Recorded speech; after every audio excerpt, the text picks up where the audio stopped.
All right, guys, welcome to the show. This is Hunter, your host, and I'm here with Samong Yang. Did I say that right? That is perfect. Nice. What's up, dude? Dude, not much, man. Like I said, hunting season is just over. And so right now we're trickling off into the off season and Yeah. finally get to sit in front of my computer for once. I know the feeling, man. It's like during the season, you're just trying to like keep your head above water, and like you're like, oh, I'll clean that when the season's over. Oh, I'll do that when the season's over. Like you're just like getting through in a good way, but you're just kind of getting through, and now it's kind of like catch up on everything.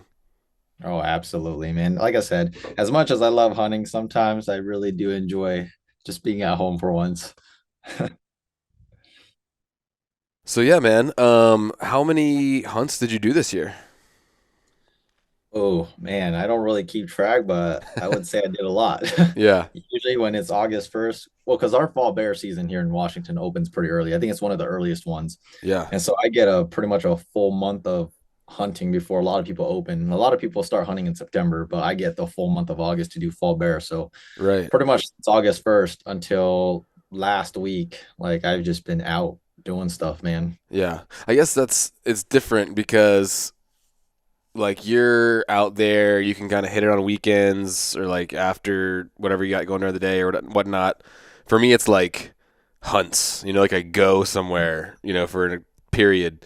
You're just like hunting the whole time, probably. Yeah, I mean it's really nice to just have everything that I can hunt in the backyard. Yeah. I don't have to dedicate like, okay, this is my this one trip. It's just like, oh yeah, I'm free Yeah. for a couple hours. I'm just gonna go hit the mountains. Like But I it's guess really like something that I take for granted. how many like multi-day kind of hunts did you do this year? Oh, well, it's funny because even though a lot of my hunts are just in my backyard, I try to maximize my efficiency. And so I often try to plan multiple days out anyway. So Yeah. probably this year, I'd say probably a dozen or so where I was out more than just a day trip. I mean, when this Yeah. is kind of your job, it's you get a lot of time, right? Yeah, And so yeah. that's what I try to do. Okay, so you're into content creation full time then. You don't have another job right now. Nope, this is all I do. That's awesome, man. All right, so let's back up a little bit. I met you last year at the expo, but I knew about you before that. I'm sure I saw your stuff on social. I don't know, were you on the Peon Wild podcast before? Yeah, you've Yep, done some several stuff. times. Yeah, you've done some Yeah. stuff with them. So I think that's where I first like learned about you, and then yeah, we tried to do a podcast at the expo. It just was crazy and didn't work, and I've been wanting to like for a long time. Finally linked it up. So thanks for coming on the show, man. No, thanks for having me, man. Yeah, dude. So tell people just a little bit, if they're not familiar with you, because I know you're on the other side of the country from me. But like, just tell people a little bit about like what you got going on, who you are, that kind of thing. Yeah, so my name is Samong Yang. I was born and raised in Spokane, Washington. That's actually still where I live. This is where I've been my Nice. whole life. And so a lot of my life has been heavily around hunting and fishing just because my dad's always been into it. My uncles, Hmm. they've always been into it. It's been more than just like a hobby. It's always been a lifestyle because my parents and my uncles, they're refugees. They're from Laos, and Laos is a very poor country. So Okay. hunting is just a natural way to sustain life. And Okay. so when they fled from Laos, basically from the Vietnam War, they everybody just scattered wherever they could go. And my parents and my uncles, they landed here in Spokane, Washington. And like hunting is it's so primal in a way where it's like it doesn't just necessarily leave you. Hmm. And so when they came here to the States, like they started looking up hunting and they wanted to go out hunting. And so when I was born, I'm actually one of the youngest ones in my family. And my dad kind of just drug me along, and then I just kind of, was right in there with hunting and fishing, and then it kind of just snowballed into what it is now. And so, like I always tell people, it's like I don't really know life outside of hunting and fishing. Like if you took hunting and fishing out of my life, like I don't know where I'd be in life, honestly. I'm I there mean, with you, man. it literally has shaped my career, and like I'm very grateful to say that because I know there's a lot of people who have tried this stuff and they just kind of gave up over time because it's a lot harder than many people realize. Hmm. And so, yeah, and so it's a very basic in a way of a backstory. Like that's just kind of how I've always known life, and that's just kind of where I'm at. No, dude, not basic at all. In fact, I want to dig into that a little bit. And I know what you mean about it being harder than people think, because like I'm just now getting and people don't hear me and think I'm whining about being able to do this full time, but I'm just now to the point where I'm like, okay, I'm looking forward to starting to plan next year. Like the first couple weeks after the season, I was like so just like physically and mentally done. I was like, I don't even want to hunt anymore. Yeah. I mean, not really, but like I wasn't like mentally ready to start. But I'm already like making plans for next year. So, um, I definitely feel you there. But okay, I want to dig into this a little bit because that's super interesting to me because I'm married to a refugee. My wife is Iranian, and I think it's really interesting, different people's pasts and cultural stuff. So, if you're cool with it, I'd love to talk about that a little bit. So you're Laotian. Um, your parents, like you said, were first generation from Laos, correct? Yeah, technically, So how yes. old were they when they came over? So they were probably in their 20s, Okay. probably right around my age if I had to um, guess. I don't really know exactly when they came over because the thing about Laos, when you're in a third world country, they don't have birth certificates. Like, so I don't really know my dad's actual Yeah. age. Like when they came over, they kind of just threw up a number and said, "This is kind of how That's old I so am." funny. My wife's So, like, birth I don't know. certificate is like written on an index card with like handwriting. Yes, yeah, literally. And so Yeah. that's why when people are like, "How old are your parents when they moved over?" I'm like, "20s." I don't really know. They don't have an exact answer. That's funny, man. Well, it's cool. Like, I don't know. I just think it's fascinating. Like, so many people, especially I live in like near Washington, D.C., so there's tons of different cultures and ethnicities. And like, I don't know, almost everybody has like a really interesting story. And like, I don't know. To me, it's super interesting. So, your parents came over. You were born here, correct? Correct. Obviously, yeah, you're not that old. Um, and so, do you speak Laotian, or is that a language, Yeah, or what's the language? so we're actually Hmong, which is Okay. Hmong people is a very it's almost like a tribal thing in a way where Uh huh. we don't have a country. We're just scattered everywhere.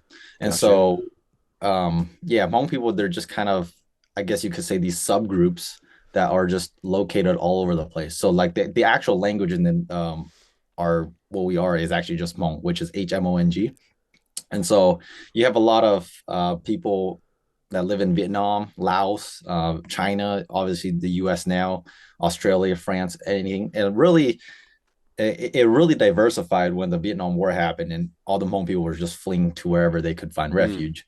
But prior to that, like the main focal countries that we were in was Laos, Vietnam, and Thailand and okay. China. You could say like those are pretty much the four main countries that we were in. But obviously now you can pretty much find Hmong people almost anywhere. Granted, there's not a lot of us in general, Mm-hmm. but there's enough to say that there's Hmong people living in certain countries. Okay. And so, do you speak Hmong? Yeah, so I'm actually fluent in Hmong. I'm one of the last ones that can actually speak and understand it. That's awesome. So, is it similar to like any Chinese or Vietnamese or anything, or is it like completely different? Or No, it's as far as I'm concerned, it's pretty much its own dialect. There's interesting. really not too much similarities in terms of another language that I'm So, aware like, of. you couldn't go and speak to like a normal like Laotian person in that language. Like, they'd be like, "What are you talking about?" They could probably understand me, but I probably won't understand them. That's funny because also my wife, she's from a like ethnic group within Iran. She speaks a separate language too. She speaks Azeri, but also Mhm. Farsi. So that's really interesting. So, and I'm assuming that that culture also has its own food and dishes, huh? Yep. It's basically, it really is its own culture. Yeah, Like I said, the only reason why we're not really known is we just don't have a country, right? yeah, Because yeah. usually when you associate culture, you have a country to associate with. Right. But because we're so nomadic, like we have our own culture, but because we don't have a country, we're often clumped into just whatever country that we're residing in. Gotcha. So what's the food like? It's actually very basic because, like I said, Laos is or wherever we were from, it's such a poor country. You don't have a lot of stuff that you can use, right? So a lot of the stuff that Hmong people eat is just like boiled meat. It's stew Mm-hmm. because obviously when you're dealing with poor countries, stew is the easiest way to get the most amount of food Yes. And you with can the take little. cheap cuts and make them amazing. Yes. And so pretty much that's a lot of Hmong cuisine is revolves around stew. That's why even today, like when we go to like deer camp or squirrel camp, stew is still pretty much at the top of the list, right? Yeah. Because that's just the way it is. Obviously, there's other more sophisticated dishes. Obviously, now with just how the world has gone, you have more access to different ingredients, better quality foods. It's evolved a little bit, but the pinnacle of the Hmong culture is really stew, in my opinion. Over rice. Rice and stew go hand in hand. That's Yeah. pretty much it. Well, Like rice that's, and stew. I know I keep bringing up my wife, but same with her, man. Like our food, and we eat Persian food every night, like every day, and it's very much stew based. Like when I ask them, how do you want me to get my deer or my elk cut up? They're like stew meat, which is like cubes, and that's how we Mhm. do like almost everything. And everything is not everything, but most stuff is a different variation of some kind of stew over rice, but it's like so good. And when I remember I brought home my first like whole deer, and my mother-in-law lives with us, and I was like, expecting she'd be like, ew, or whatever. No, she was like teaching me how to butcher this thing, because over there they don't buy like packaged meat, like they buy a hind quarter or like a whole lamb or whatever, and then they process the whole thing by themselves. And they can take stuff that like most guys leave on the gut pile and make it like the best meal you've ever had. Like, just yeah. So I'm sure you guys probably are pretty good at that too, huh? Yeah, I'm definitely not as good as my dad, but we don't really typically try to leave the gut pile behind. We usually try to take that stuff with us too. Yeah, yeah, man. So is your dad the primary cook? Yeah, whenever we go to deer camp, he's usually the guy that cooks. Okay, that's cool, man. So did he hunt in Laos? Laos? Yeah, and so it's so weird because depending on where you were in Laos, some parts got raided by the Vietnamese really hard, right? And so like my mom's side, which is basically the vast majority of my uncles that live in Spokane today, they basically had to actually flee soldiers. Like they lived in the jungle. My dad, he doesn't really talk about his side much because like that he didn't necessarily have to go through the same hardships as my mom and my uncles did, right? Mm, And so it's my dad. He kind of hunted in a way to sustain himself, but like my mom and my uncles, who literally were living in the jungle with nothing, like, mm, they had to hunt, right? And so a lot of that's why if you just look at my the structure of my family today, the most successful hunters in my family are actually my uncles, right? My mm. dad, he's just kind of he walks around the woods and obviously he knows how to kill stuff from time to time. But if you're looking at the people who truly understand animals and how they behave and stuff, it's actually my uncles. Yeah. And I derive a lot of my hunting experience and knowledge from them because what they used back then, it makes us seem like we're the most bold. Like my uncle is shooting stuff with jungle made like slingshots. It's like, how do you even make that? Right. And so like my mom and my uncle, that side of the family, they really had to hunt to survive. And honestly, the truth is like it's a miracle that they're even alive because just how the hardships they faced. My dad, yeah, he kind of had to flee in a way, but hunting for him, you can say, I mean, it was still for sustenance, but in a way, it was a little bit more lenient where he didn't necessarily have to hunt. But I guess it's just a mash of both worlds, right? You have Hmm. one side that really relied on hunting and the other side where it didn't rely on hunting. Of course, I'm talking in the context of you're still living in a third world country. So when I say that you don't have to rely on sustenance or hunting for sustenance, you still kind of have to rely on hunting Yeah. for sustenance. Yeah. Okay.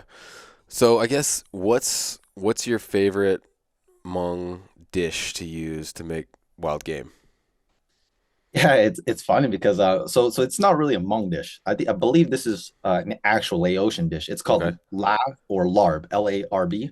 Okay. So it's basically just ground meat and you brown it and then you just throw in a bunch of these herbs and seasonings and stuff. And so basically it's just a dish of ground meat, but it's just the best thing in the world. Like I don't really know how to explain it because Okay. I don't even know how to explain it. It's like it's so simple in a way, but it's also Yeah. so not simple in a way where it's kind of like I don't really know how you explain it. So Yeah. yeah, Larb is how you spell the dish, his Okay. name. Do you guys like to process your own deer and elk and stuff? Oh yeah, we never take it to the butcher. And Yeah. honestly, I'm at a point where it's like I should probably start taking them to the butcher because when you have this as your job, like sometimes you don't have time to sit at home and butcher stuff. But like I said, my mom, she's so good at this stuff. So, like many times when I bring home an animal, like I'll be like, I'm so tired. I'll do it tomorrow. And the next day I wake up and it's like everything's already processed. And I'm just like, oh, thank you, mom. Like I appreciate that. And then I go hunt, Oh, And, nice, and so dude. it kind of goes back to like your mother-in-law, right? Like Mm-hmm. you would think that the women in the house don't really know how to do it, but then when you give them meat, it's like, Oh wow, yeah. they're actually a lot better than I am. Yeah. Yeah. Yeah. It's awesome, man. I love that. Um, okay. So I'm just taking a look at my notes here. That's super interesting stuff, man. Okay. So once they got here, they started getting into hunting, and you know, hunting culture. I don't know how it is out there, although I got a little taste of it. Anyway, all I'm trying to say is hunting culture can be, kind of good old boys, slightly redneck. I think things might be a little different on the West Coast. I'm not sure, but did they Mhm. have any? Did they experience any like pushback or like kind of like weird looks and stuff being Asian American and then kind of getting to the hunting culture, or is it pretty smooth transition?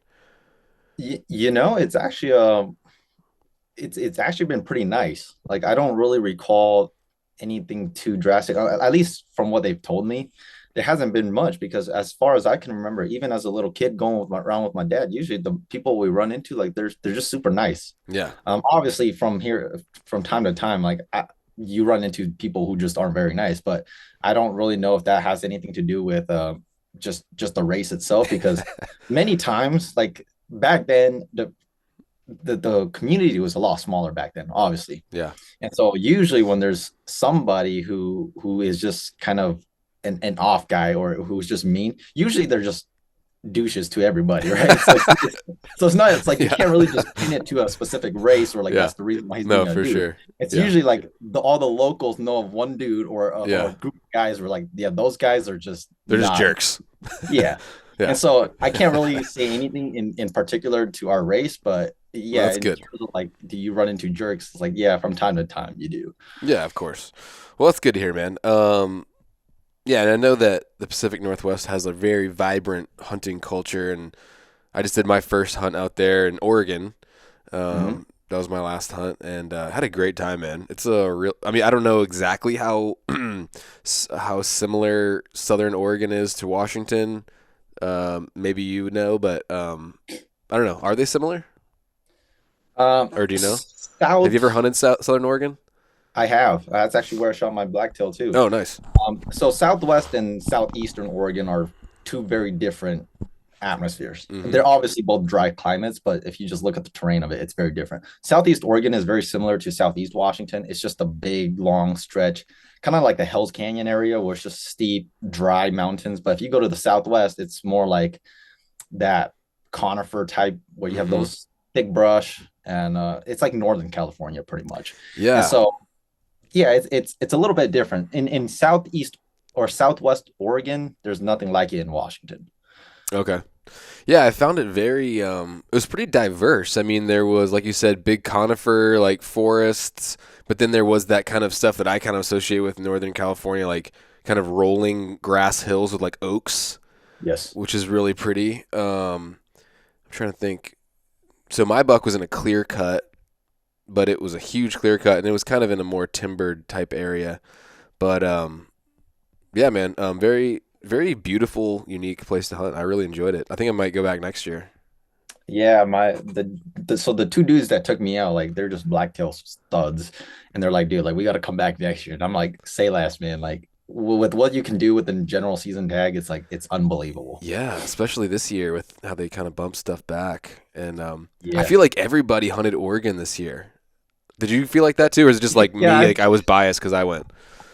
No, I feel like a lot of the people that I follow on social media like Yeah, ended up in Oregon at some point or another. yeah, me too, man. I guess when you get those good over-the-counter opportunities, you just can't pass them up. Oh yeah. And I don't want to give away too much, but man, Oregon's a pretty dang good state to hunt. Dude. Yeah, did you see a picture of my buck by any chance? I did. It's an absolute slob of a blacktail. Dude, it doesn't even look like a blacktail. That's what people were saying about my deer too. People are like, "Man, is that like a bench leg mule deer hybrid?" I'm like, "No, it's a Yeah, pure." blacktail, but that's just the way they grow down there. Yeah, I sent a picture to Jeff from PN Wild, and he was like, "Oh, how close to the PCT were you? That thing looks like a mule deer." But I was like, "Nowhere close, man." Yeah. He was just a freak. But yeah, I think I might have to do it again next year, man. I'm thinking about my strategy is apply in Montana and Colorado, just for Montana general. I Mhm. have like 3 or 4 deer points in Colorado, and then doing if I draw Montana, I'll return my Colorado tag because you can do that in Mhm. Colorado. If I don't draw, that'll be like my backup, and then do Oregon, hunt the last few days of the season, then drive to Montana and or Colorado and do like a little mini deer tour thing. Dude, that sounds like a good deal. Yeah, I'm actually applying for Montana, which I'm pretty sure my odds are like 100% because I have 3 preference points, which I'm pretty sure they cap it Mm-hmm. at 3 points. And so, yeah, I'm like guaranteed to, I don't want to say guaranteed because point creep might be a thing, but Yeah. I'm Ha- basically guaranteed to draw Montana next year. have you hunted Montana yet? Not, I've hunted spring bear once in 2021. Okay. That's the only tag I've held in Montana. If you do draw, do you have in like east west side of the state? Do you know yet or No, it's just a general season. So the main right? reason But why I'm do you applying know for which Montana, where you want to go? yeah, probably. So for elk, it'll probably be like central, and then deer will probably just be western because I have a buddy who lives in Missoula, and I Okay. mainly wanted the deer tag to go hunt with him because Yeah. we've Okay. known each other for well over a decade, but we just never gone out and hunted. Yeah. I'm a little bit partial to eastern Montana just because I think that like breaks country is just so unique. Hmm. But I saw some nice deer while I was elk hunting this year in Montana in the western part of the state. So I don't know, man. Anyway, should be fun though. So you're already looking to, I guess you're already kind of looking ahead towards next year and doing planning, or have you started really diving into that yet? Or Yeah, I actually took it another step. Usually I never do this, but I actually like wrote down everything on a spreadsheet and I printed it out and I'm telling all my buddies like these are the hunts I'm applying for. Like don't try to plan anything on these dates because I probably won't show up for it. And so yeah, I've already have all my applications. They're all right here. They're all printed out oh, and nice, man. dude, I'm basically like already have all the draw odds calculated and everything, and all I gotta wait now is for the season to open or the application Wow, season. okay, man, you're ahead of me. So can you give me a rundown of what you're thinking about doing, or is that top secret? Yeah, and so I think one of the things. So I don't know about you, but as somebody who does this full time, like I've had this overzealous motivation to like hunt as many places as I can, right? Yeah.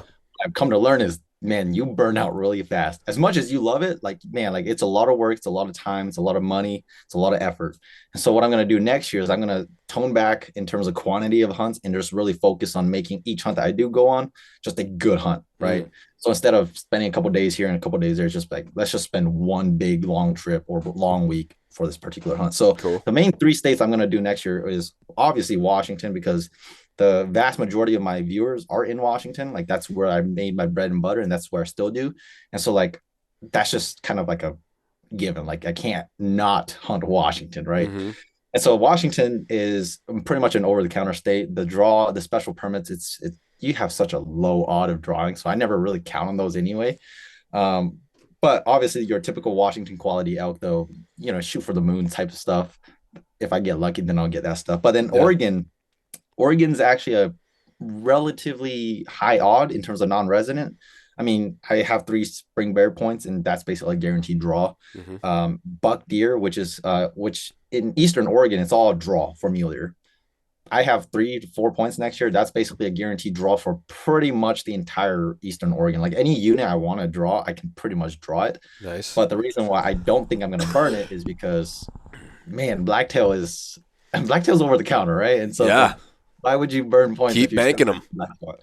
And so that pretty much that, and then like obviously Oregon elk, I don't really know if I'm gonna do it yet because of the season dates, they overlap with some of the other hunts that I want to do. Mm-hmm. And so pretty much it'll just be Oregon blacktail for out of state and maybe Oregon spring bear if I somehow muster the time in the spring to do it. Mm-hmm. And then Washington over the counter. And then obviously I have the Montana general for deer and elk. And then obviously with Montana, they're so generous with their seasons. It's like Yeah. you have all the way from September pretty much through December to hunt. And so you can just kind of pick and choose when you want to go. But those are basically the 3 states I'm going to focus on: Washington, Oregon, and Montana. I Nice. know Idaho's tags go on sale in 3 days or something like Mm-hmm. that, but I don't know if I'm going to fight the crowd for that. Yeah, I was thinking that too. I don't know if Idaho's going to factor into my plans or not. I might just log on and then like if by some miracle I get like a really good choice, I'll grab Yeah, one. But if I don't, I just probably just won't get anything. yeah, Um, but yeah, man, it's just there's so many. There's I don't know. People like want to whine a lot, and I get it if you were used to buying tags in the '80s or something. But if you're younger and like me, I've only been doing Western hunting for like 4 years, so like it takes a little bit of research and time and maybe making a spreadsheet or whatnot, but like there's yeah. opportunity out there, like you can get tags. Oh, absolutely. That's why I tell There's people it's like, yeah, even for me as someone who gets to hunt full time, I still feel overwhelmed that I can't hmm even do all the hunts that I want to do. yeah, You really just kind of have to sit down and actually be tedious with your time and redo your research to look at what's available and what's not. Because yeah, I think as much as people, and it's true to a certain extent, that yes, opportunities might be harder to come by. Like there's still ample opportunity to just get out and hunt. A totally, lot man. of states offer over the counter tags, and hmm or even if it's not over the counter, like your draw odds are pretty dang high, even with just a couple points. Yeah, and you don't have to like. This is kind of part of my whole spiel is like you don't have to wait to banks like 7 antelope points in Wyoming or something. Like you can go out and have a really good hunt for like a 0 or a 1 point draw, or you Oh know what I yeah, mean. Like start small. That's kind of my thing. Is since I'm from the East Coast, is kind of trying to inspire guys and educate guys that you can go out west, you can do it DIY. Doesn't mean it's going to be easy, but it can be done, and you don't have to wait years. You don't necessarily have to hire a guide. Nothing wrong with a guide, especially when you're starting out, but there's just like yeah, I feel the same way, man. It's like there's so many things I want to do and so little time. yeah, and I think it's a good thing that we can still say that. Yeah, absolutely. Well, tell me a little bit about your season this season because I caught glimpses here and there, and you killed that really beautiful, just classic chocolate horn 4 point blacktail. Want to hear a Mhm. little bit about that? I think you got a nice bull this year, and you got a really nice bull last year. But Yeah, run me through your season, man. How did it go? yeah. This year it's prior to the season, I told my buddy Nate, I was like, man, this year, like, I don't want to make any mistakes. Any animal I shoot, I just want to kill it, right? And so obviously, like my season starts in August with Washington's fall bear season. Yeah. A couple times, seen some bears, seen some. It was just a weird August to say the least. Like opening day, right? My buddy and I were set up on a small bear. He's a shooter because he spotted it, and I've never once had this happen in this instance where like we had hunters shoot over us at the bear. Whoa. Yeah, like Nate and the guy that shot it were literally seconds apart from pulling the trigger on the same bear, Wow. right? And so obviously they hit the bear, and the guy came down and like obviously we didn't know they were there. They did not know we were there. It Yeah. was just a whole like, oh my goodness, like we had no idea. We just saw the bear, we shot the bear, right? And so they came down. They were really cool. He actually was a viewer of the channel, Oh, and he nice. was like, dude, like I feel so bad. And I'm like, dude, like it's not really anybody's fault. This was just kind of Yeah. like a once in a million chance to happen. And so that was opening day, and then I did a couple other hunts too, just kind of exploring hunts. The thing about the most like maybe the last decade, if you will, is like we have wildfire. It's basically a fire season in the summer, right? And Uh at huh. least in late season, late summer. And it's still pretty hot when that fall bear opens, isn't it? Oh yeah, sometimes you're still in like 90s, you know. Jeez. And so the problem with some of the wildfires, it's good in the long run for habitat, but when you have fires like that always constantly coming through, it's like sometimes the spots that you want to hunt, it gets closed or it gets burned. And so you're constantly having to shuffle around where you want to hunt. But anyway, the next hunt that I really anything really happened was actually with the PN Wild guys. They invited me out. Jeff took me to his good old spot, and sure enough, that was just a it was just a crazy day. And like Jeff was talking about it, he was like, "Man, this is like the most unsuccessful day of hunting ever." Right. So we went that day. It was me and the full crew with Pink Wild, Zach, Bob, and Jeff, and pretty much all four of us at that one point or another throughout the day. Like we all had a bear in our crosshair. Right. Okay. Like it was just a crazy day of hunting. Jeff shot a bear. He missed. Me and Bob did a crazy stock up just to figure out that the bear was like 50 pounds when we thought it was like a 200-pound bear. And so we did a death hike up there, like the sketchiest hike I've ever done. Never doing that again for my life. Even if you put a 450-inch bolt, I'm never doing that hike ever again. So we come back down to the creek bottom, and like at that point, it's late in the day, and I'm like, man, it doesn't make any sense why all the bears we're spotting are so high in the mountains because the huckleberries by the creek, which is where we were at, Mm. was so it was everywhere. Like we have never seen huckleberries that lush before. Mm. And so as I'm complaining to Jeff how we just did a death hike up there and like there's no bears on the bottom of the creek, like it made no sense. And so as I'm saying that, sure enough, I spot two bears like just side by side, like two medium-sized bears. I still don't know why they're together. Maybe they're just like 3-year-old siblings. I don't know. Maybe it's a I don't know how late sow's going to heat sometimes. I don't know if she had I don't know what's going on. All we knew was there was two medium-sized sow or a cub, not cubs, bears together. Mm-hmm. And so at this point, because earlier that day we actually dropped off all our guns, we only had Jeff's gun. And so I'm basically up to bat now, and I'm going to use Jeff's gun. I've never shot his gun before. And so I'm kind of going based off of what Jeff is telling me. And obviously, I shoot, bear dumps on the spot. We all think it's a kill. And now, because Zach's also got a tag, we're like, okay, I'm going to shoot the bear, dump him. I'm going to get off the gun. Zach's going to Mm-hmm. drill the other one, right? And so obviously, this is when sometimes you ask for a little bit too much and you end up with nothing, right? So I shot my bear. The bear got up and ran off, but we never saw it because we were so focused on the other bear that Right. Zach couldn't shoot. And so obviously, I wounded that bear, couldn't recover it, and we had to hike out of this absolute hellhole. And that's why I told Jeff, I was like, Jeff, you will never find me in this spot ever again, unless I'm with you or with a crew to pack out. Yeah. So that's how I started off my season. I started off pretty wonky. It's like Yeah. you practiced all year with the rifles. And I told Nate, it's like prior to opening day, I told Nate, I was like, this is the most confident I've ever gone into a season with my rifle. I got a new rifle, and obviously in this case, I didn't shoot my rifle because I was using Jeff's gun, and it didn't work out. And so after that happened, I kind of just went back to reset mode. I told myself, like, all right, from here on out, like, you really got to make sure you capitalize because you can't keep on making these mistakes. And as bad as it is in that instance that I didn't get the bear and I wounded the bear, like, it really put me back in reality check. And I think from here on out, like, I was pretty much game on at this point because everything else I shot after that point was basically dead.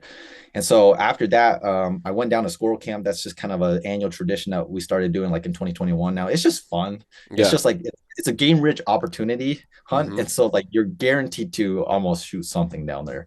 For Granted, sure. this year, I don't know what was going on. I don't know if the winter was bad or what was going on, but everybody that I knew was struggling to find squirrels. I don't know if it was a Isn't it bad funny how like when you're squirrel hunting, they're never there, and then when you're just walking around, they're everywhere? it's so funny because it was true when we went on our deer hunt in November. There were squirrels everywhere. Yeah. At least there were squirrels in the spots where you normally won't see squirrels. Right. But yeah, I went down for a squirrel camp first week of September, and then after that, I actually did my first solo backcountry hunt here in Washington with the archery elk tag. I Ooh. went in solo for 12 days. I had Dang, dude. Like 12 yeah, days straight? 12 days How'd you straight carry that going much to the food? backcountry. Dude, well, the thing is like this hunt is I basically go and sit at a wallow, right? And so Okay. I know I wasn't going to be hauling all this weight with me all the time. Basically, if I got to my base camp, I drop off all my weight. And Yeah. so I went in with like a 95-pound pack. I mean, it's heavy, but like understanding the hunt, it's like, okay, you're carrying 95 pounds Right. to base camp, and then from there on, you're not carrying any weight. And so prior to this, I actually scouted. I have a trail cam on this wallow, and I just got pictures of this bull. I call him Boomer Six, and he's been coming in pretty much for like the past several years that I've known of him. I think I remember seeing that trail cam photo you posted. Yeah, I'm just like that's the bull I wanted, right? And so he's just a giant bull. He's regressing at this point. He's an old, mature, just big old bull. And so I went into that hunt knowing that the chances of me killing him are super low, but I was like, you got to try it, right? This is an Yeah. over the counter hunt. So it's like over the counter archery public land hunt in Washington. It's like literally one of the hardest hunts you can do. And so where I'm hunting in Northeast Washington, like the units are actually any elk for archery in Northeast Washington. The reason a lot of people get it mixed up, right? They're like, oh my goodness, like they read the regulations, it's any elk for archery. They think that must mean that there's a lot of elk. It's not true. They open it to any elk because it's such a hard hunt that Yeah. fishing game knows that even if they open it to any elk, there's not enough elk that are going to die. That's why they can open it to any elk. And so I go Is into it that hunt. just it's just so thick? Is that why it's so hard? And It's just thick and it's very low elk densities. okay. Like if you hunt Northeast Washington and you see a cow elk, like you are ahead of like 95% of people. Like there's not a lot of elk, and Wow. people don't understand that. Like when I bring up the difficulty of Northeast Washington, people will be like, "Oh yeah, I've been on hard elk hunts." I'm like, "You might have been on a hard elk hunt in Montana or Colorado, Yeah. but you don't know what Northeast Washington is like Yeah. because it's." I've hunted Montana for elk. I not as a tag holder. I've tagged along. I've tagged along in Idaho. I've hunted in Oregon, and I've hunted other parts of Washington. And I'm like, there is not a single elk hunt in the lower 48 that is harder than Northeast Washington with an over-the-counter season tag. Wow. People are like, why? And I'm just like, I don't know how to explain it. Just There's come hunt just it. no elk. There's just no elk. And like So keep how in mind, like deep I back are you in this 12-day sit, basically? so base camp is like 4 miles. Okay. And then So from what's base your camp, plan if you actually kill one? Like just multiple trips and just hate your life for like 3 days? yeah, well, I'm very lucky that I have a big family and I also have buddies now. And so like Okay, yeah, they were always just like, dude, the moment you say elk down, like we're on our way. yeah. Like Okay. everybody's That's just sick. waiting for me to send the message. That's But I'm awesome. just telling people, I'm like, it's probably not gonna happen. I'm never probably never gonna send the elk down message with this. So anyway, I went into that 12-day hunt with the goal to kill that one particular bull. Um, I had three cows, a cow and two calves come in, could have shot her like three different times, but I just ended up passing her because like I said, when you hunt one spot for so long, you understand the dynamics of the elk herd, right? And like my family's been hunting this particular area for like 20 years, Mm. and so you know like how much elk there are and how rare elk come by. And when that cow came in and I saw she had two little calves with her, I'm like, dude, I can't take her because I was Yeah. like, I kill her, I'm basically killing three elk, Wow. unintentionally killing two elk with her. Yeah. And I'm like, dude, like these three elk right here are so precious to me. Like I just cannot kill these elk. That's Just because solid. it's almost like you micromanage your herd, right? As Hmm. hunters, that's kind of what you do. But it's like because my family's hunted this spot for so long, we've seen the ups and downs of this herd. And right now, it's like it's basically at its worst condition, right? Wolf populations are at its highest. Grizzly populations are growing. Black bears are growing at this point. Mountain lion populations are insanely high. On day two of that 12-day hunt, I actually heard a cougar killing a deer like 300 yards below me. Whoa. You know, and so it was like the craziest sounds I've ever heard out of a deer. Yeah. Try to go down there, obviously, never saw it. But that's kind of the point I'm trying to bring up. It's like Northeast Washington's elk herd is so bad.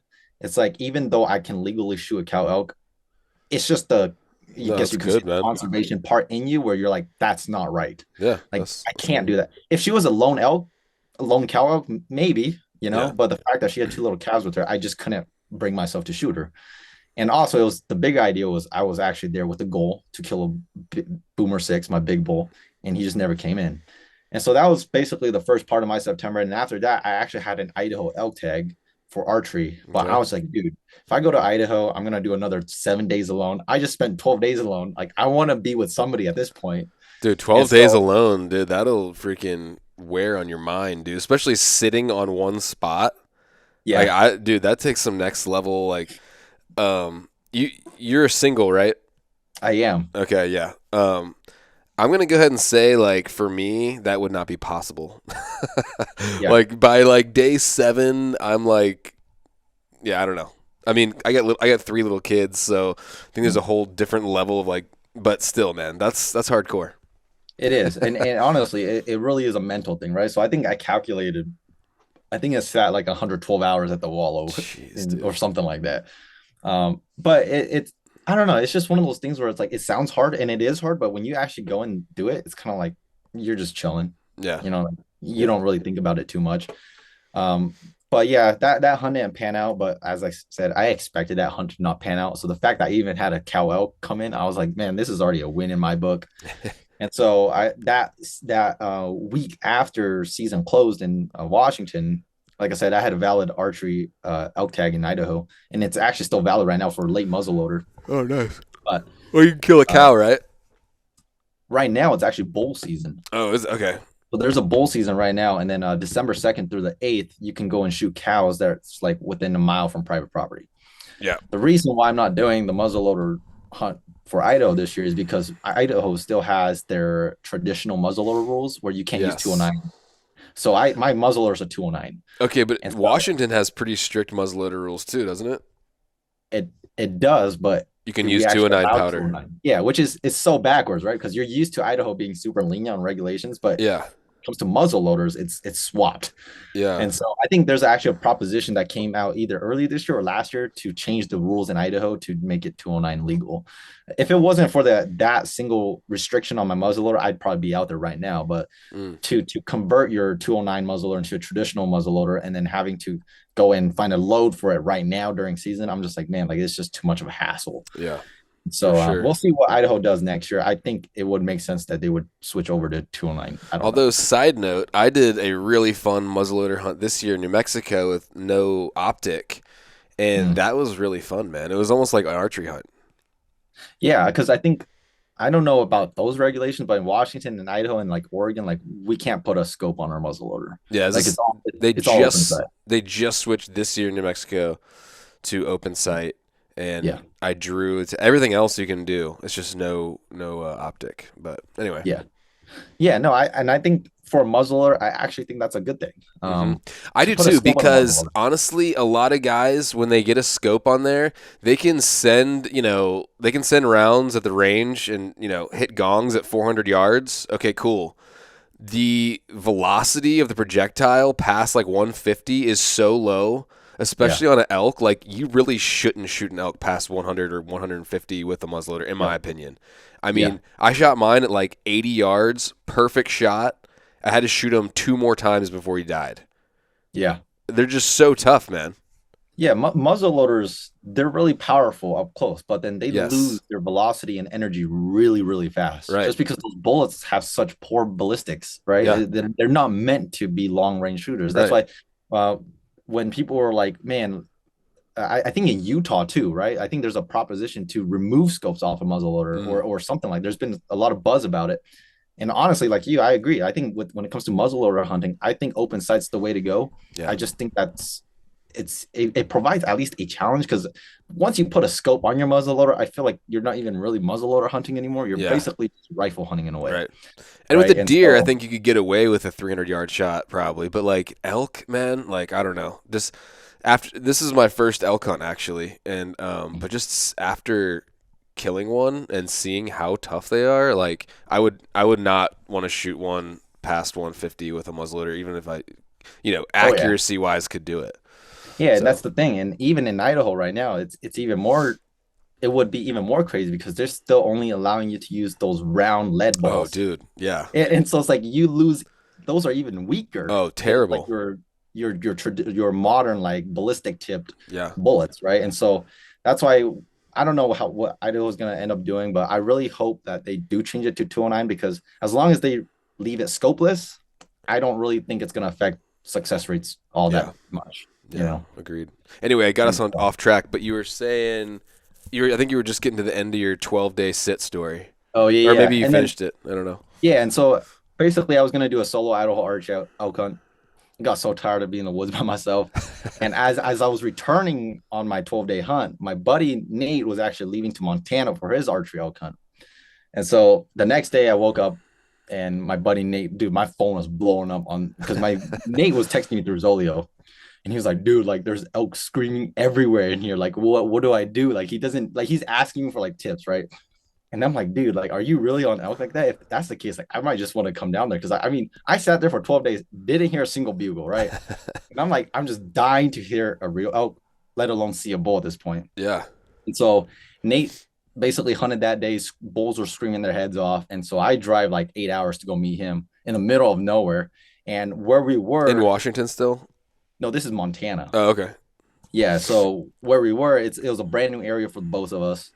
And I meet up with him, and he's like, man, like day one, elk were screaming. The next day, which is day two for him, like he got like 8 inches of snow, and like the activity just died off. Wow. And so he's like, he came back, he hiked out that day, and that day, that evening, I met up with him at the truck, and then he's just kind of giving the spiel. And then the next day after I arrived, it was gonna rain all day, and he's like, man, if we're gonna backpack in, I don't want to go and set up the stuff with wet gear and just be miserable. Yeah. So we took the next day off, and then the day after that, we hiked in when it cleared out, and we got in there and same results, dude. Like bulls were just lighting their heads off by themselves, and we're like, this is it. Well, what we didn't know, which I wish we would have known prior to going in the hunt, right? Hindsight's always 2020. Always. He we just don't understand what was going on because his first day in there, the bulls were going off. Our first day in there together, the bulls were going off. But what we ended up learning throughout the hunt was those 2 days were just two off days.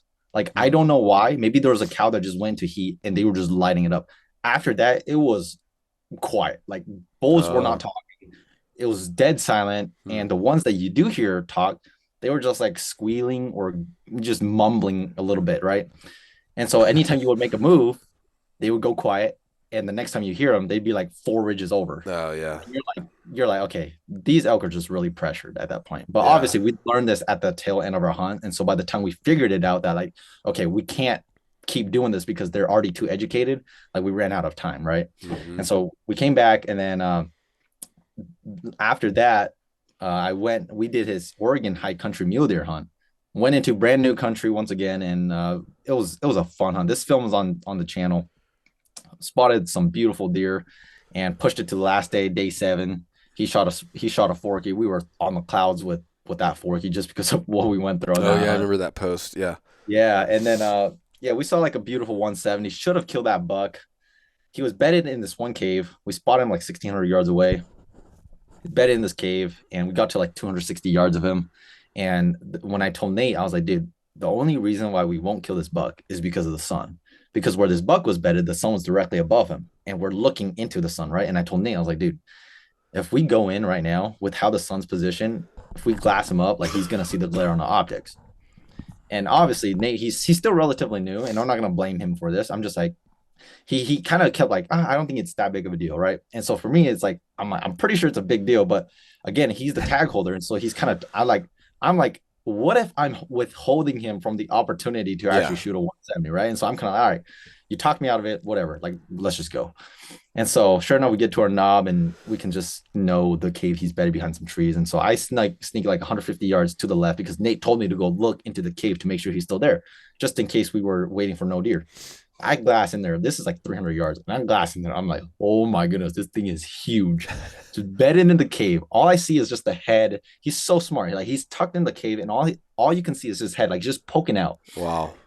Oh my god, this thing is huge. So I sneak back to Nate, and I'm like, Nate, like, that buck is still in there. Like, let's go to where I just was, and we'll shoot him. Or whenever he stands up, gives you a shot, we'll shoot him. Right.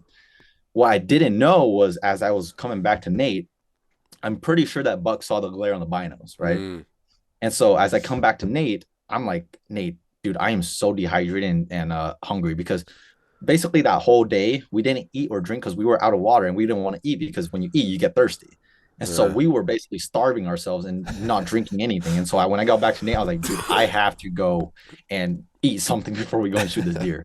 And so I literally leave Nate to drop down like 50 feet of elevation to our packs where we dropped off our packs. And as I'm leaving that, Nate looks back up to the general area where that buck was bedded, and there's a small clearing between the trees, the burn trees, and he sees the rump of a deer kind of like trot off.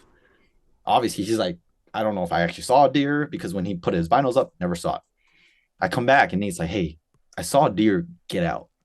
And I'm like, okay, well, it could be the other buck that he was with. So I'm like, do you want me to go back and check? And he's like, yes, go do that. So I go back to the spot where I glassed into the cave. I get over there and I look back in there. There's still a deer bedded in there. So I'm like, oh, he's still there. Perfect. I go back to Nate. I grab Nate back and I go and sit there. And I'm like, man, this deer is not positioned the same way he was earlier, because earlier, all I saw was literally the head. Now I can see the whole shoulder of the deer and the head. And so we're looking at it, and Nate's setting up. I'm like, dude, Nate, I don't think that's the same deer. Obviously, his little buddy now has come embedded there because I think uh, he saw basically did a switcheroo, right? yeah, yeah. He saw the glare. He saw something he didn't like. He ran off, never killed him. That Dang. was basically the story of that big And buck. then did you shoot that small one? I'm pretty sure that 2 point that he was with, we passed him up that Okay. day, thinking we were going to relocate the 4 point. But 3 days later, on the last day out, I think we ended up shooting that forky, which I don't know how, but that's just the way it ended up Yeah. working. That's the Yeah, way and it so goes, that man. that was like the first week of October, and then the week after that, I did it's Washington's modern firearm season. Hmm. Opening day deer camp, I spotted like a just a one of the craziest deers I've ever seen. Like, he's a mainframe 4x4, but on every single tine he had splits. Oh So he was wow. like a 6 by 6, something like Wow. a young deer, very young deer, but he just had good potential. I put a stock on him. He was basically in an impossible spot to kill, but I just told my brothers like I have to at least give this stock a shot. Yeah. Went out there, got to like 150 yards, but just where he was, like it was impossible to kill him. Like he obviously took off. He was smart. He Yeah. was there for a reason. And so I came back, and then that week during the weekdays, because my family they all go back to work, I basically have this whole week to myself, and I'm like, you know what, I'm gonna go and just hunt this crazy spot that I know of, which is so treacherous. Like you're basically hunting cliffs, and I'm like, there's probably nobody that's gonna be crazy enough to hunt in there. Yeah. So I packed up like 3 minutes or 3 days worth of gear, just last minute bonsai trip. Hiked up there, saw tons of elk, saw tons of deer, and on my second day, which is my only full day in there, I glassed up like a 150 4x4, like between me and camp. And it was like 4:30 in the afternoon. And I'm like, dude, like I gotta make a 3 mile loop to the other side to get a shot with like an hour, 30 minutes left of light.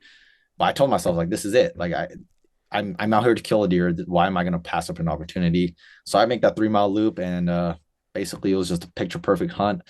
When he walked out, his three does came onto the face I was set up on. He sure enough, he followed them and one shot with a 7 PRC at 425 yards, and he just went down. Nice. I'm so bummed about that hunt though, because I had everything on film, right? Everything's film on my phone. I'm kill shots on film on the phone.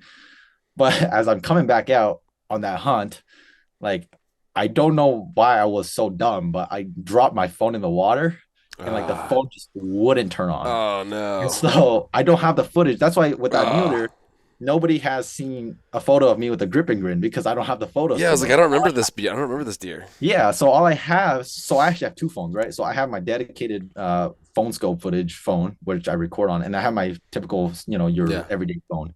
So I took some crappy photos with my everyday phone just for the sake of it, so I could post on Instagram. And then Yeah. all my good stuff is on the phone that fell in the water. Ah, dang it. And so like all Gotta my get a footage right waterproof case, now, bro. dude, that's what I said. I'm like, what am I doing with my life? So I sent it in the other day or the other week to this salvage recovery Oh place, and yeah. they said I should know by tomorrow whether or not they can recover it. So I haven't All heard back right. from them. I sure hope they Prayers do, that you'll recover it. because I kept telling everybody, I'm like, dude, out of all the animals I've killed, like this kill shot was like the sweetest I've ever like filmed. And like just the footage of the animals I recorded on that hunt, it was just like it was spectacular, right? Like I Yeah. saw a lot of bull elk at close range bull elk with the spotter with the phone. Like dude, everything is so crisp. Yeah. But I don't have any of it as of Dang right it. now. And so I fingers crossed that I get good news tomorrow and they say Yeah. that it's recovered. But Hope so, that's man. basically what I did during rifle season. And then, like I said, I did also the last 5 days of October for Idaho's rifle elk season. I didn't know what I was doing. I just went out because I just had a valid tag for it. Didn't see anything. Saw some deer. That was Yeah. it. And then November, this is first week of November. This is when I went down to Oregon. Yeah. And yeah, I got to give a huge shout out to Colin and Jason, man. Like they are blacktail wizards. Okay, like they just know how to get it done with those blacktails. And I don't really know where you hunted, but just by looking at your pictures, like I'm sure we hunted the same general region just because of the terrain or the habitat. Yeah. But yeah, this hunt was crazy. I've never killed a blacktail before, right? Like Yeah. this is my second year. This is my second year Same. blacktail hunting. And so I went in, I'm like, dude, no expectations. I'll be happy to shoot forky. Going in with the mindset to shoot like a, Dude, I I don't almost shot a forky the night before I shot that monster. And I'm like so glad I didn't. Yeah, it's like that's what I told them. Right? I was like, I'm like, dude, it's my first blacktail. I don't really have standards. I just kind of don't want it to be a spike. Yeah. And so they actually hunted the week before, because according to them, the week before, which is pre-rut, they usually see more bucks Yeah. cruising around during the pre-rut. The week Mm-hmm. before, basically the last week of October to the first week of November, Yep. they see the most amount of buck activity on that week. But when they went out that week, they literally saw zero bucks. They saw a bunch of does, and all the does had no bucks, and they're like, we Hmm. don't know what's going on.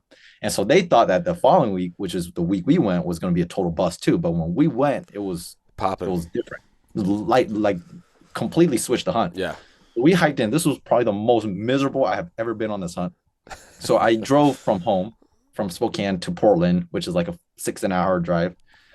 And then I get to their house like at 10 o'clock p.m. And I stayed there for like 2 hours. And then we drove all night from like midnight, from midnight to 7 o'clock in the morning. Didn't sleep at all. Got to the trailhead and we packed up. And we when we got there, It was like sleeting, it was like hailing, there was snow Oh. on the ground, and the winds were like 40-mile-per-hour winds, right? And I'm like, I don't really know what to do, right? So I'm kind of just going on their lead. I'm like, if they go, then we go. If they stay in the truck, we stay in the truck. And they're like, all right, let's just go. And so we go, and it's like it's so bad. We get like halfway to our destination, and Was they this stop. like around the 1st or 2nd of November? I don't know. I think there was two storms because I know there was a storm first because that's where the snow came from. Yeah. When we went there, we just got I don't know, we just got hit with a different storm. Okay. And then because then around like November 5th to 7th ish, we got some snow in my area. Yes. So this was right around November 5th because I shot Okay. my buck November 7th, Okay. right? Yeah, And they so were it's like, like the top of the mountains were getting snowed. oh yeah, Yeah. yeah, it was like all whited out. And to them, they were like, this is really odd because usually they don't get snow around this time of the year Mm-hmm. yet. And so anyway, we go like we get halfway and they turn back. They're like, man, I think this is a mistake because we're basically soaked to our core. Yep. Everything our packs are wet. We're just like, okay, this might be a terrible idea. Anyway, we get to a spot and it's like we're just gonna set up camp. We're just gonna rough it through. So it's like we set up our camp, and the winds are so bad, like our stakes in our tent wouldn't hold the tent. Like it would just fly off. So what Oh we had to my go do is goodness. we had one guy hold the tent, and the other two guys went and found rocks to go put inside the tent so that the tent literally could not fly off. So we Jeez. probably had like 100 pounds worth of rocks in each tent to just hold the tent in place. Wow. And it was terrible. And not only was the wind bad, but the rain was so bad that rain was somehow getting underneath your rain tarp and it was pooling up inside your tent. And Oh so my I get gosh, out dude, and that's like terrible. basically I was soaked from base layer. All my rain gear was wet. All my puffies were wet. Socks were wet. Backup clothes were wet. Everything you touched was just damp. I get in my sleeping bag. My sleeping bag felt like I was sleeping in a pool. Oh And my I'm just like gosh. cinching up everything as good as I can. This is like 2 o'clock in the afternoon. But because we pulled an all-nighter the day before, I was so tired. Like I basically slept through all of this misery, right? Obviously, I woke up throughout the night here and there, Yeah. and it was like 9 o'clock. I woke up after like 7 hours of sleeping, and I'm like, dude, I gotta use the bathroom so bad, but everything is so wet and nasty. I don't want to move. And so I stayed in one position all the way until the next morning. And it's like 7 o'clock. At that point, The you probably wind could have just finally peed in died your off. bag and warmed yourself up. That probably would have been the right choice to do, honestly. It wouldn't have hurt to be wet, more wet at that point, you know? But 7 o'clock rolls around and wind dives off. Everything's just Dude, I always have a pee damp. bottle or an empty peak refuel and pee in it in my tent. Dude, that's actually a great tip. I wish I had that. But it was just terrible. Like That that was the sounds worst. horrible. That was the worst night of sleep that I've ever had. And Jason, That sounds like borderline dangerous. it is. It's Yeah. it's pretty dumb. I'm not gonna lie.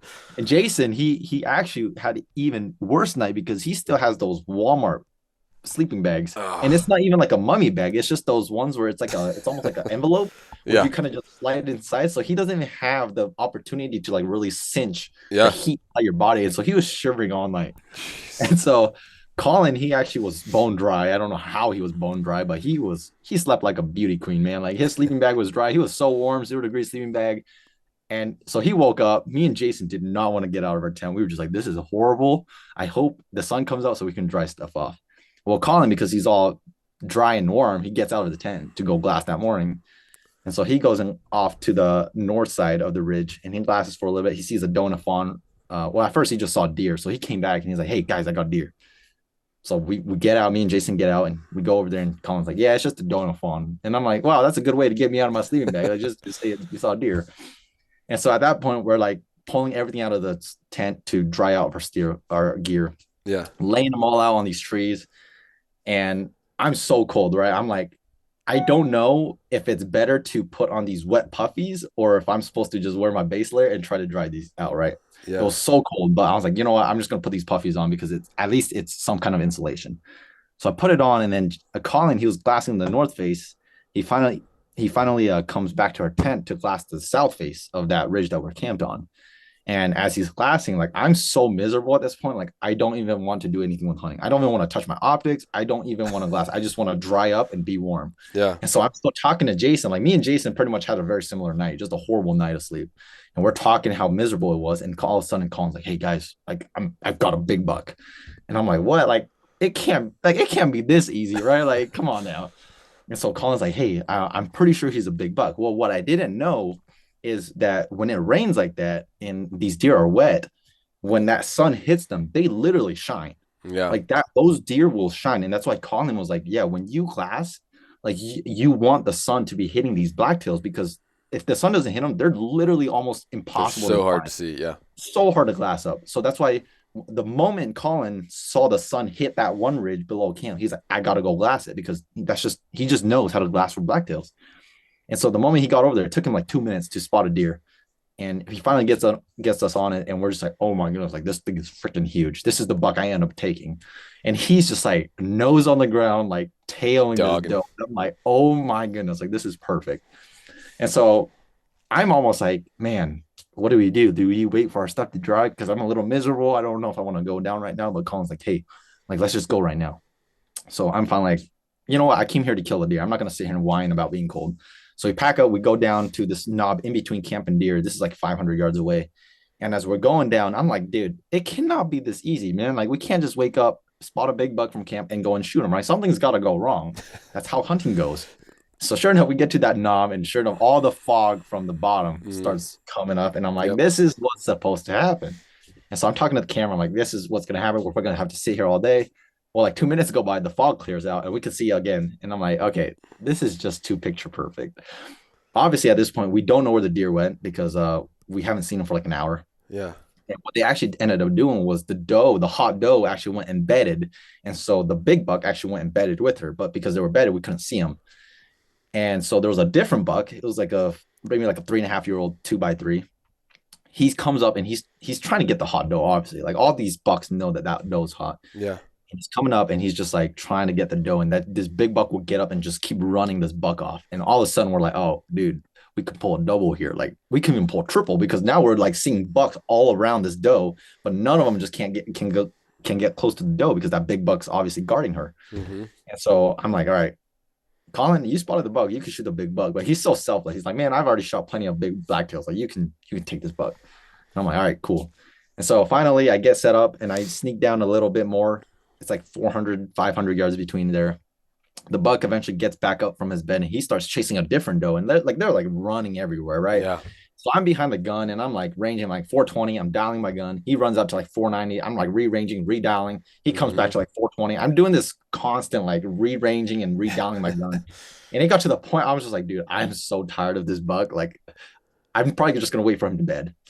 Well, finally, his doe, that one hot doe, goes. I don't know if she bedded or if she went and just stood behind a brush, but he finally comes and just stays there, just doesn't move. And I'm like, dude, of course, when he stands still, there's a tree blocking him, right? And I'm like, okay, this is just how it's Of supposed to course. go.